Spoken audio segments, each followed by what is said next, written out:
I'm going to be showing how pros play Overpass B site on the CT side. Usually you're going to start 3B and one of those players is going to be in the rotator position. I'm going to be showing you some protocol setups and positions that these pros play that you can implement in your own game. I'm going to walk you through a typical round here. At the start, you're going to see the rotator, who is Mir, is going to smoke off Monster. The player coming out of heaven is going to defend Monster, which is Norbert. He doesn't throw any utility here, but he does know Monster is smoked out, so he's going to use that to cover towards the left side of the wall. Flit is the other B player who goes through the tunnel. He's in charge of throwing these water nades, which is a short pipe Molotov as well as a door nade. Then he's going to jump spot info, and then you're going to see that Norbert is going to make contact.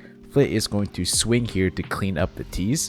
In Flit's role at the beginning, so you want to listen out to see if the tees do put out these short pipe Molotov, which means they could be inside water. If you are in lower levels, I would not recommend breaking open the door. Your team might not be taking advantage of it. Mir the rotator, after he throws the monster smoke, he's going to come down, play around this position. He has a flash setup for his teammates. This position, graffiti, ABC, whatever you want to call it, also allows him to rotate fast to A if need be. So whatever is going on the map, he is going to rotate to. So since it allows action towards B and his teammate Norbert fell, he's going to stay at B. Number one priority as the B player is to stop any monster rushes. That can easily be done with the help of using utility as shown here, but don't always waste the Molotov and throw it every round because most likely the T's are not going to be rushing it. Whoever is jumping out monster at the start of the round is dedicated towards the monster side at the start, and that is Norbert here, and you're going to see that Norbert is going to end up on this left wall. Let me show you the POVs from the other two players. Now this is a very common setup from VP. Like I showed earlier, the other B player is going to start towards the tunnel throwing these sets of nades here. So you can see he jump spots, gets some info, does a little bit of spam on the door connector side, and then he's going to pick up short here by playing behind the pillar as well as watching the boost.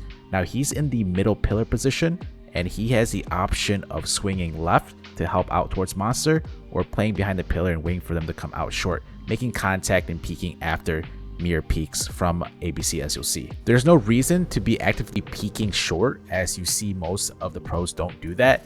You want the T's to come on in if they want to enter through short. There's so many positions they have to clear. There's so many angles that T's have to clear out when they're entering up short. Mir is the rotator player, and as a rotator player, you want to be around this position to rotate fast to A, and you smoke the monster at the start of the round. You want your two other B teammates to have their smokes and utility that's more important for them. You just want to have flashes for them.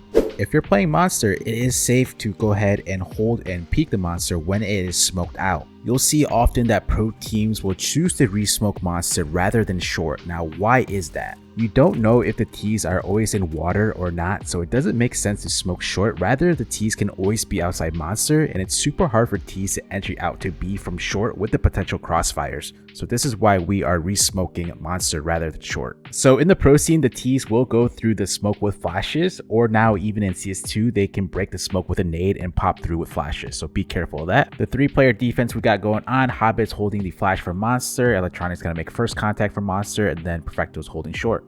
Also, by smoking off monster, it allows you to play behind the smoke, continuously safely peeking the smoke. If you do get flashed and the T's are coming through, you think, then just hold mouse 1. Since monster is narrow, you still have a good chance to do good damage and possibly even getting frags. Electronic has nobody on the opposite side of monster, so he's gonna jiggle peek, makes contact, throws a flash, and you can see the T's were able to back up beforehand.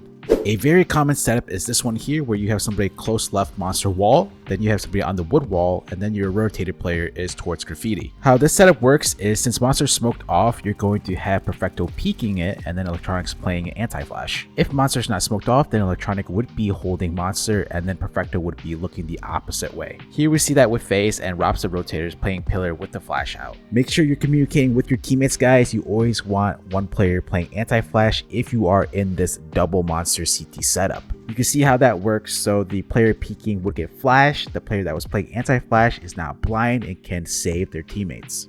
I can't cover all 3 B positions without the video being like 30 minutes long, but you can go over to my website cs2.app and watch some pro Overpass POVs for free. Go try it out right now. Very standard CT setup from Mongols here, one on wood wall, one pillar, and then the rotator over here towards the sandbags area. One thing to point out with that B pillar player who's in charge of the boost as well as jiggle peeking towards short is that you can see that player is not actively holding short. It's not a duel that you actively need to take, only if they're actively coming in.